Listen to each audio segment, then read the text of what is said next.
choses. Mais quelles sont les choses qu'il va commencer à dire? Il faut qu'il soit nourri de la parole de Dieu, parce que la Bible dit c'est de l'abondance du cœur que la bouche parle. Et cela doit venir de la parole de Dieu. Mais si on ne pose pas la parole de Dieu à quelqu'un qui est censé devenir prophète, il va devenir sorcier, parce qu'il va commencer à maudire les gens. Parce que c'est le monde qui va commencer à donner des choses à cette personne-là. Et les choses du monde ne bénissent pas. Hier, pasteur Céline nous a encore dit, il voyait à un homme, un bon homme, un beau gars. Or, dans cet homme s'est cachée une femme. Et cette femme a fini par se révéler. Quand elle a regardé la personne, un jour, il a regardé, oh, c'est un homme ou une femme? Moi, au boulot aussi, j'ai des confusions comme ça. J'ai un homme que c'est seulement la semaine passée qu'on a compris que c'est un homme. Chaque fois qu'on entre nous, se demande, c'est un homme ou une femme?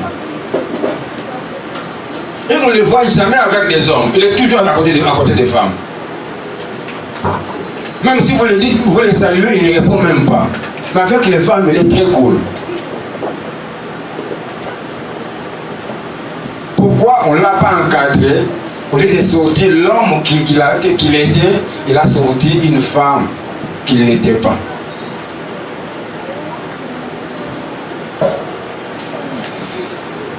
Nous avons des exemples, les exemples sont légion par rapport au pouvoir et l'autorité. Au fur et à mesure que nous allons progresser, nous allons commencer à comprendre que même moi aussi, j'ai des qualités que je peux mettre, j'ai des pouvoirs que je peux activer avec mon Dieu pour exercer cette autorité-là. L'exemple de Gédéon, nous avons l'exemple de David, nous allons traiter les cas de Joseph, nous allons traiter les cas d'Esther, nous allons traiter les cas de Déborah, de Ruth, de l'apôtre Pierre, de Moïse, Samuel et de Samson. Que le Seigneur nous fasse grâce. Que nous puissions arriver à terminer cela. Il y a une autorité qui peut venir du sang. Dans les familles, les gens qui sont nés autorité. Ils ont un pouvoir là. Même étant enfant, il s'est donné des lois, des ordres. Il arrive à l'école. Moi, ma fille cadette, quand elle est arrivée à maternelle, le même jour, je demande à madame, dispose-moi le papier, le stylo, comme ça celui qui va déranger ici, je vais récupérer son nom. Il se proclame chef de classe. Il a exercé du premier maternel jusqu'à ce qu'il a terminé. Il y a des gens qui arrivent à l'école, vous êtes ensemble, il arrive à l'école, directement, on ne connaît même pas son nom. Le mec qui vient sortir dit, hey, toi, si quelqu'un dérange ici, tu prends son nom. Directement, il est responsable, le chef de classe. Et si son autorité est grande, s'il est bien encadré, si l'étoile de Dieu est sur lui, son pouvoir ne se limite pas seulement sur sa classe. Ceux qui étaient à l'école avec moi savent, on appelle aussi quelqu'un bidel général. Donc il n'est pas seulement bidel de sa classe, mais il est aussi bidel de toutes les autres classes. Quand il y a une activité de l'école et que tous les enfants sont dehors, c'est lui qui est le chef de tout le monde. On l'appelle bidel général. Alors que dans chaque classe, il y a un bidel. Et même dans le monde, il y a des présidents comme ça. Il a son pays ou son petit pays. Mais il a tellement un grand pouvoir, une grande autorité, il commence à diriger même d'autres pays. On place derrière lui plus de 10, 15 pays, peut-être plus grands que le pays que lui-même dirige. Maintenant, des gens comme ça, si le Seigneur n'active pas correctement son pouvoir, c'est un grand rebelle, un grand fauteur de troubles. C'est ce que nous vivons dans le monde. Si celui qui exerce l'autorité, le pouvoir, cette autorité-là n'est pas bien encadrée, le Seigneur n'est pas d'accord avec cette autorité, beaucoup de pays vont souffrir. Et ce sera que les sangs qui vont commencer à couler. Mais si quelqu'un qui a la chose de Dieu arrive à un niveau très élevé, exerce l'autorité sur plusieurs pays, vous verrez qu'il y aura la paix dans le monde. Parce qu'il va seulement communiquer la pensée de Dieu partout où il sera. Mais s'il n'a pas la chose de Dieu, quand il va s'asseoir avec les autres, ils vont seulement commencer à se demander comment on doit couler le sang dans tel pays, comment on doit tirer dans ce pays, comment on doit voler dans l'autre pays. Mais les jours où on aura quelqu'un que le Seigneur va élever, nous verrons les choses vont changer. Amen. Si parmi nos enfants, quelqu'un arrivera à la tête de cette nation, vous verrez combien les choses vont changer même dans le monde.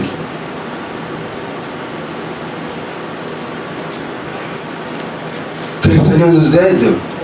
Nous avons vu des rois qui ont défilé dans le monde, qui ont influencé beaucoup de pays. Et aujourd'hui, nous savons, nous voyons même en Afrique, quand les gens pleurent, quand les gens graissent les dents, ils regardent quelque part. Que les gens d'un coin puissent dire un mot pour que les choses changent. Nous parlons du pouvoir et de l'autorité. Le pouvoir a trois sources. La première source du pouvoir, elle est structurelle. Quelqu'un peut ou ne pas avoir le pouvoir inné en lui. Il n'est pas né autorité, mais on peut le fabriquer. On peut amener à cette personne, quelque chose qu'il n'avait pas. Il fait ses études, il finit bien ses études, il entre dans une organisation. Après, on dit bon, mettons celui-ci. Mais il n'est pas né avec ça. On lui donne seulement des textes, voilà comment tu vas nous conduire, comment tu vas conduire les choses, le statut est là. Dès qu'il part, il marche il ne respecte pas les statuts, on peut le mettre de côté. C'est ce que nous appelons le pouvoir ou l'autorité structurelle.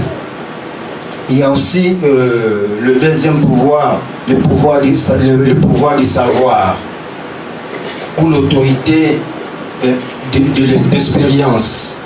Quelqu'un avec son savoir, quelqu'un avec son expérience. Il a été avec les grands, il a été avec les gens qui savent faire des choses. Il a appris auprès d'eux. Quand vous êtes ensemble, on dit au royaume des aveugles, les bornes et rois. Il était comme vous, mais comme il a un peu appris chez les autres, il est capable de vous dominer. Il est capable d'être votre leader. Il est capable de conduire les choses. Son pouvoir s'est passé, il a appris. Parce qu'il a appris chez les autres. Parce que ce qu'il lui a, vous n'en avez pas. Mais il y a aussi un problème. Il faut que les autres aussi l'acceptent. Si les autres ne l'acceptent pas, même s'il a des choses même s'il a l'expérience, il a le savoir, son autorité ne saura pas être exercée. C'est la même chose avec les premiers pouvoirs, les pouvoirs structurels. Il faut que les autres aussi acceptent son autorité, alors que son pouvoir peut être exercé sur ces gens. La dernière source du pouvoir, c'est le pouvoir d'ascendance, ou le pouvoir ou l'autorité personnelle, ou aussi des personnalités. Ça, on est avec ça. Il y a des familles, comme je dis au début, dès qu'ils arrivent à l'école, s'ils sont à 3, les 3 sont dans des classes différentes, les 3 seront des bidets dans des classes. Ils seront des chefs de classe dans des classes. Dès qu'il finit les études, partout il part dans des organisations, il est toujours à la tête. ils sont toujours pointés comme responsables, ils sont toujours pointés comme leaders. Ce genre de leadership, ce genre d'autorité, c'est difficile de les renverser. Même s'ils ne le réexercent pas dans le managership, ils peuvent l'exercer dans le leadership. Tandis que les deux premiers que j'ai donnés, le pouvoir structurel ou le pouvoir du savoir ou l'expérience, il peut avoir des difficultés si les gens l'empêchent. Tandis que le pouvoir dans l'autorité naturelle, la personne peut être avec sa force comme Samson. Il fait déjà leader, que vous le voulez ou pas. Comme quand j'étais au Congo, quand quelqu'un dit la chose, ou vous n'avez pas la solution, il dit, oh ya boy, ya ça moukilenaï. C'est-à-dire, en dehors de ce que nous donnons, il n'y a pas d'autre solution. Le plus fort, c'est lui. Comme chez les Philistins, ils avaient comme leader Goliath parce qu'il était le plus fort. Alors en Israël, on pensait que c'était Saoul, mais en face de Goliath, il s'est tué. Parce que son pouvoir, son autorité était fabriquée par les hommes. C'est le premier pouvoir structurel. C'est les gens qui ont décidé que Saoul puisse devenir leur roi. C'est les gens, c'est le peuple qui ont proposé au prophète qu'on mette Saoul comme leur roi. Mais quand l'obstacle est venu, il n'a pas si surmonté cela. Parce que dans son sang, il n'en avait pas. Ou il en avait, mais des petits. Quelqu'un qui en avait, il n'avait pas son âge, n'avait pas son niveau, n'avait pas son expérience. C'est le petit David. Un héros qui se cachait dans ce petit-là. Là, les gens ne le savaient pas. Il n'a jamais été dans l'armée. Il n'a jamais fait peut-être que pas le sport. Mais il va seulement ajouter dans ce qui est naturel en lui, il a ajouté une petite expérience qu'il a vécue dans la brousse. Un point, un trait. Mais l'arme, il n'a jamais tenu l'arme. S'il a déjà tenu l'arme, c'est juste la lance-pierre pour tuer les oiseaux, les petits oiseaux. Or, la lance-pierre, on n'utilise pas ça dans la guerre.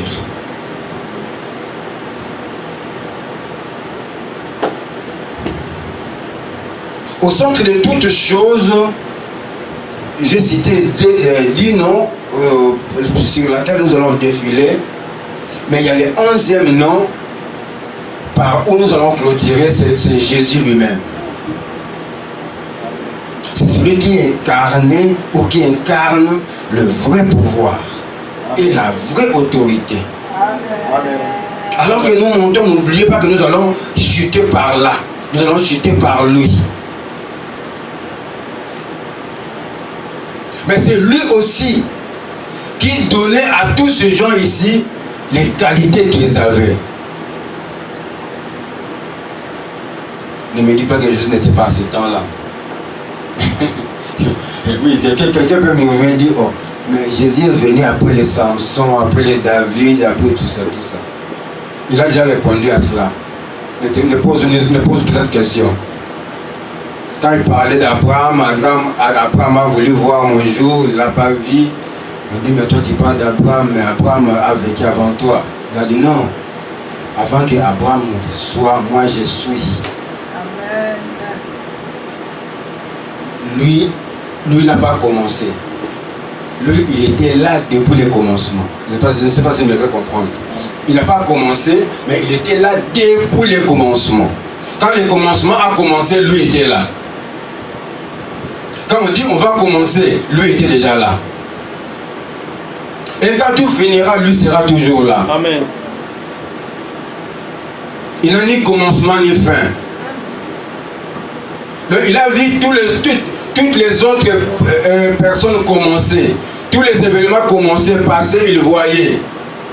Et quand il faut descendre, quand il descendait avec dans sa tête, il savait tout ce qui s'est passé avant.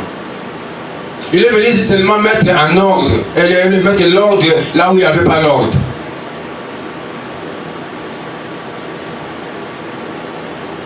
Alors si quelqu'un ne veut pas activer ce pouvoir qui est en lui par Jésus-Christ, il ne saura pas être quelque chose, il ne sera pas le bienvenu dans une association, dans un organisme ou dans une église. Amen.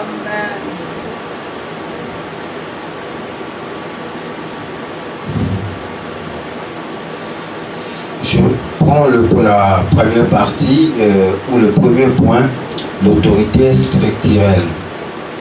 Cette autorité, je disais, découle du statut que l'entreprise ou un groupe de gens ou de personnes ont préparé. Cela ne vient pas nécessairement du savoir ou de l'expérience. On dit comme tel est mort, on va regarder, on va mettre l'équipe, on met son enfant. On met son enfant. Comme ça, on va les préparer, comme ça les choses seront faites. C'est ça le premier pouvoir. Je dirais que ce genre de pouvoir, ce genre d'autorité n'est pas vraiment fort parce que ce n'est pas soutenu.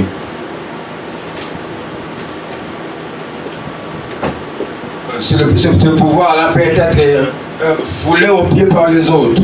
Il suffit qu'ils ne soient pas d'accord à marcher avec la personne. Le deuxième est basé sur la connaissance et sur l'expérience, je disais. Il s'agit de la compétence. Ça vient de la maîtrise des compétences et des techniques. Quelqu'un qui sait manier une chose, sait manier l'arme, il sait bien faire quelque chose. Si vous ne le savez pas, nous allons tous s'aligner derrière lui et il va commencer à nous dire ce que nous devons faire. Nous allons nous éterniser au troisième point qui est l'autorité personnelle. Dans ce qui concerne l'autorité personnelle, ça nous demande un attachement. J'ai aimé le thème que Pasteur Pierre a abordé pendant bien de dimanche avec nous. Ça nous prépare à bien assimiler la matière que nous abordons maintenant. Cherchez premièrement le royaume de Dieu. Cherchez la présence de Dieu. Restez connecté avec Dieu. Si on est connecté avec Dieu, Dieu nous facilitera la tâche pour que nous puissions bien activer notre pouvoir ou notre autorité. Vous verrez dans des familles, on demande aux gens, faites ceci, ça donnez à celui-là. Donnez à l'autre. Je me rappelle en 1997. Alors là, Fidèle entrait. Nous, on était dans le monnaie militaire. Alors, moi, à cette époque, j'étais responsable de l'éducation chrétienne. Mais il y avait beaucoup de départements. Alors, le premier aumônier est parti à Kitona. Le deuxième est parti. Le deuxième responsable est parti parce qu'il fallait que tous les militaires partent à Kitona pour être recyclés. Alors finalement, nous sommes restés avec un seul papa, le seul responsable qui nous est resté, c'était lui, le directeur responsable adjoint. C'était Papa Wambi, pour ne pas citer son nom. Et nous lui demandons, papa, maintenant là, le président a dit, tous les militaires qui sont restés doivent rejoindre Kitona. Vous allez partir la semaine prochaine. Comment nous allons organiser l'église? Il nous a dit quelque chose que je aimais. Il dit, mes responsables ne m'ont pas donné le mandat de laisser un responsable ici. Mais je vais vous dire une chose. Dans une famille, si vous appelez, ou bien dans un quartier, si vous appelez 5 enfants, vous leur donnez la lettre. Vous dites, prends cette lettre, allez donner ça dans le village voisin. Au milieu du chemin, un d'eux deviendra leur responsable. Sans élection. Parce que la question sera posée sur de combien de Koloba. Parce que quand vous allez arriver, on va dire, papa l'oublie est très petit à lettre. Mais qui va parler? Un de vous va conduire les choses. On a dit, comme le vieux dit cela, nous allons chacun dirige son département et nous allons voir comment les choses vont marcher. Je vous dis que ce que le vieux a dit, il était sage, il était conduit aussi par l'Esprit de Dieu. On a fait un bon travail. À la suite, je vous ai pas de détails. On a fait un bon travail. Quand ils sont venus, ils ont laissé. L'église ne se remplissait pas, était à moitié plein. Ils ont trouvé 2 cultes. Même les enfants qui ne priaient pas, parce que les parents sont partis, la vie était devenue compliquée, ils ont fini par accepter Christ. Amen. Parce que la seule solution c'était Christ. Amen. Il devait aller à l'école, il devait manger, mais il n'avait pas l'argent. La seule ressource qui restait au camp, c'était le manguier. Et c'était tombé juste pendant que le manguier donnait le fruit. Et tous les enfants sont devenus des commerçants de marque. Les mamans qui venaient de la cité entraient au camp pour acheter le marque, prendre les pondus. Et chacun dans sa famille est devenu responsable de la maison. Vous verrez dans une famille où il n'y a pas de garçons, mais un enfant, une fille est devenue responsable. Donc maman est maman, lui est papa. Dès que lui arrive à la maison, tous les petits frères, les petites soeurs commencent maintenant à trembler. Donc quand il fait des désordres, la maman dit, vous savez, il y a un sourire. Donc c'est lui qui fait. Parce que quand papa était là, dès que le bus militaire entrait, tous les enfants revenaient en ordre. Mais il y avait aussi des familles où c'était les mamans qui avaient cette autorité-là. Le papa, bien qu'un militaire, il est là avec son arme, mais les enfants, il faut de n'importe quoi. Mais seulement quand la maman est là, il y a l'ordre. Les enfants respectent. L'autorité, le pouvoir n'est pas seulement fort. L'autorité n'est pas forte, le pouvoir n'est pas seulement fort. Quand on a l'argent, ou on a des véhicules, on a des biens, ou on a l'arme, non. Ça doit se reposer sur ces 3 piliers que j'ai donnés. Soit il y a des gens qui se sont organisés pour établir chef la personne. Soit son expérience ou sa connaissance qui fait qu'il soit responsable. Soit aussi c'est naturel. Si cela n'est pas reposé sur ces 3 piliers, l'autorité est éphémère. Maintenant, si vous ajoutez à ces 3 pouvoirs l'arme, et l'arme est la plus forte, combien sera forte l'autorité de cette personne?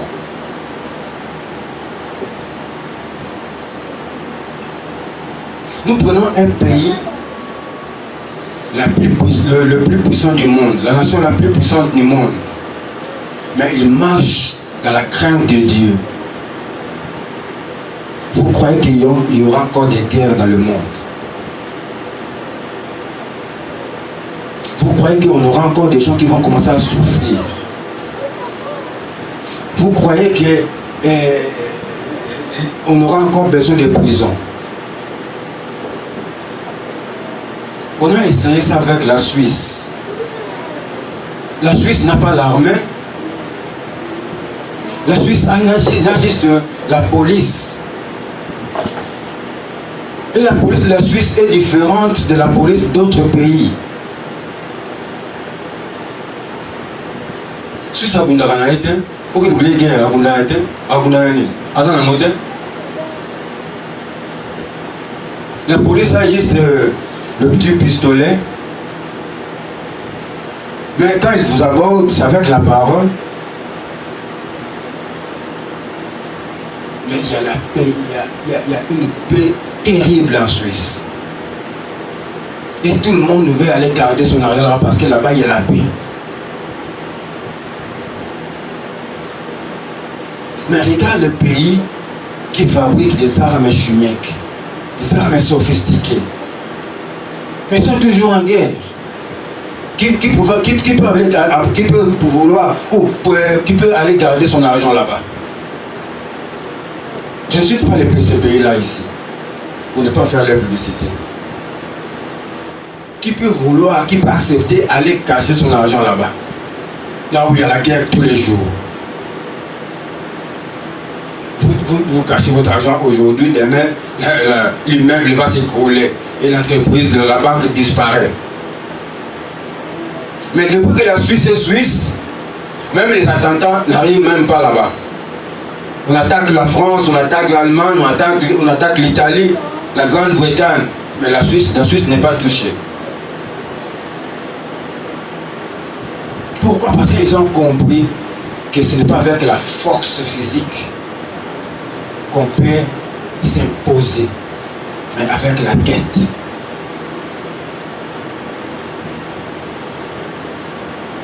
Ils ont compris qu'on ne lave pas le sang avec le sang. Là où il y a le sang, si vous jetez le sang, il y a encore le sang. Mais on lave le sang avec de l'eau. Là où il y a le sang, si vous jetez de l'eau, ça devient propre. Celui qui me suit a compris, je parlais des larmes la plus forte, je parlais de l'eau. Je parle de la même chose. Je parle de la parole de Dieu, qui est l'arme la plus forte. Nous avons lu avec vous dans Matthieu, là où Jésus a dit d'où vient son autorité. Amen. Il y a encore des textes.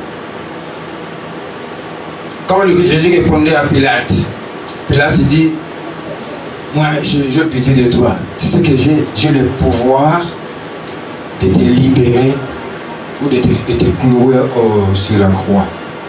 Jésus a dit non, tu n'en as pas. Le petit pouvoir que tu as là, ça vient de moi. Dehors, c'est lui qui est le chef de tout le monde. On l'appelle le bidel général. Alors que dans chaque classe, il y a un bidel. Et même dans le monde, il y a des présidents comme ça. Il a son pays ou son petit pays. Mais il a tellement un grand pouvoir, une grande autorité, il commence à diriger même d'autres pays. On place derrière lui plus de 10, 15 pays, peut-être plus grands que le pays qu'il lui-même dirige.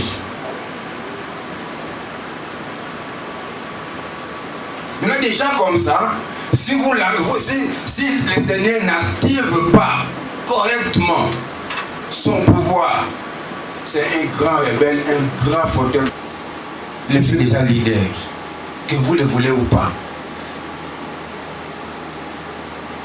Comme quand j'étais au Congo, quand quelqu'un dit la chose où vous n'avez pas la solution, il dit oh ya boy, ça nous kilenaï.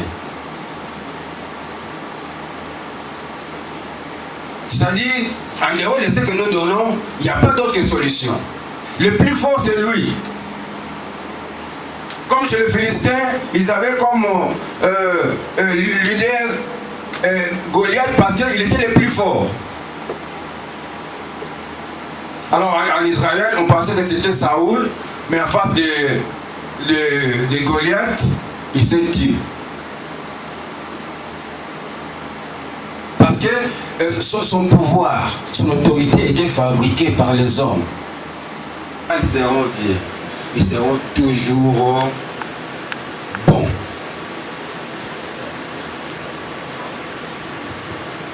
Que je ne perds pas le fil d'idée, je parlais de l'autorité, le pouvoir activé. Quelqu'un que le Seigneur accepte d'en se voir. Mais en lui, il a aussi quelque chose de naturel.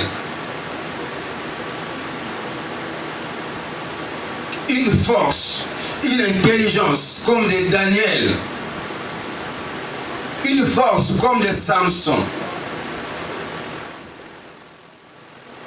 Il est sage comme Salomon.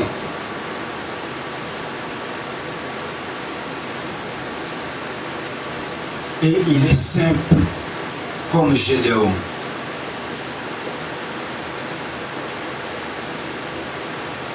S'il a des initiatives comme Déborah, s'il a de l'écoute comme Esther, si c'est soumettre et écouter le vieux comme Rite, combien sera riche cet homme? Comment sera riche cette personne? Comment sera important cette personne? Parce qu'il prend des autorités, il prend il s'acquiert à part la naturelle qu'elle a. Elle prend encore ce que les autres ont. Tu sais, c'est facile d'en avoir. La Bible nous dit seulement ce que vous n'avez pas, ce qui vous manque. Demande-la. Amen. Demande. Mais la Bible va encore loin, plus loin encore. Il dit, vous demandez, vous ne recevez pas parce que vous demandez mal. Vous demandez, vous ne recevez pas parce que vous demandez mal. Quelqu'un qui prie et se décide de demander les feux pour brûler les autres qui sont censés être évangélisés. Il dit, viens absolument chaud, quand je suis dans le temps de la moto. Il oublie que lui aussi, s'il n'était pas venu à l'église, il allait être sorcier. Il a raté seulement d'être sorcier parce qu'il est venu dans le Seigneur. Le jour où son père viendra aussi dans le Seigneur, il sera un véritable serviteur de Dieu. Baissons nos têtes, prions pour nous-mêmes, disons au Seigneur, je veux que tu exerces le pouvoir que Dieu a placé en moi. Je veux que je puisse avoir une autorité qui va aider le monde, l'église, la société pour que le monde aille de l'avant. Dis au Seigneur, je ne veux pas être sorcier, je veux être prophète. Je ne veux pas être quelqu'un qui se met dans le coin de la rue pour parler mal des gens, mais je veux être quelqu'un qui sera dans un coin pour partager ta bonne nouvelle. Je veux être quelqu'un qui a une autorité. Je sais, un jour, nous sommes partis évangéliser à Lingwala. On est entré dans une parcelle et on a trouvé des jeunes hommes. Ils ont donné des chaises, ils sont tournés derrière la parcelle, ils ont grimpé le mur, ils ont fouillé. Les mamans ont crié que c'était les militaires qui voulaient arrêter les enfants. Quand ils sont venus devant, ils ont trouvé les gens avec des Bibles. Ces jeunes hommes ont fui parce que l'autorité que nous incarnions, et ils ne pouvaient pas les supporter, ils ont fouillé leur parcelle.